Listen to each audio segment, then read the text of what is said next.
महाराष्ट्राची उपराजधानी, संत्र्यांचे शहर असे वैशिष्ट्य सांगणाऱ्या नागपूर शहरामध्ये आज मित्रांनो आपण आहोत. या शहराची आणखी एक ओळख म्हणजे शून्य मैलाच्या दगडाने अर्थात 0 माईल स्टोनमुळे देखील केली जाते.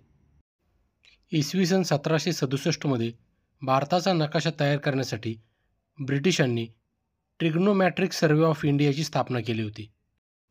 भारताचे क्षेत्रफळ आणि चहूबाजूचे अंतर मोजता यावे म्हणून नागपुरातच एक मध्यबिंदू निश्चित करण्यात आला होता. हाच तो आता आपण पाहणार आहोत, नागपुरात असलेला भारताचा मध्यबिंदू, ज्याला ब्रिटिशांनी नाव दिलेलं आहे 0 माईल स्टोन. नागपूर मेट्रोने आपण प्रवास करत आहोत आणि आता लगेच तिथे पोहोचणार आहोत. ब्रिटिशकालीन सर्वेक्षणावेळी संपूर्ण देशभरात असे साधारणतः 80 शून्य मैलाचे दगड उभारले गेले आहेत. तरी देखील देशाचा मध्य म्हणून नागपूरच्या शून्य मैलाच्या दगडाचे वैशिष्ट्य मानले जाते. देश चालवण्यासाठी महसूल गोळा होणे आवश्यक आहे. त्यामुळे महसूल गोळा करण्यास सुविधा निर्माण व्हावी यासाठी स्थल आणि उंच संकल्पना दाखवणारे नकाशे अचूक सर्वेक्षण करून बनवण्याचा मुख्य उद्देशाने GTS प्रकल्प राबवण्यात आला.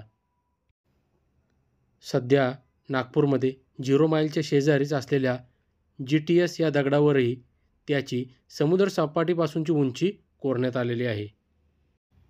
या सर्वेक्षणाच्या माध्यमातून एव्हरेस्ट, कांचनगंगा, K2 यासारख्या शिखरांची उंची देखील निश्चित करण्यात आली होती.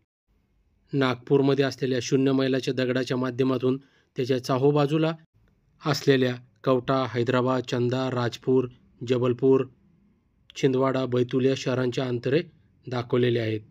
सध्या इथे कामकाज चालू आहे. या ठिकाणी असलेल्या 4 घोड्यांची शिल्प या स्मारकाच्या सौंदर्यात भर घालतात.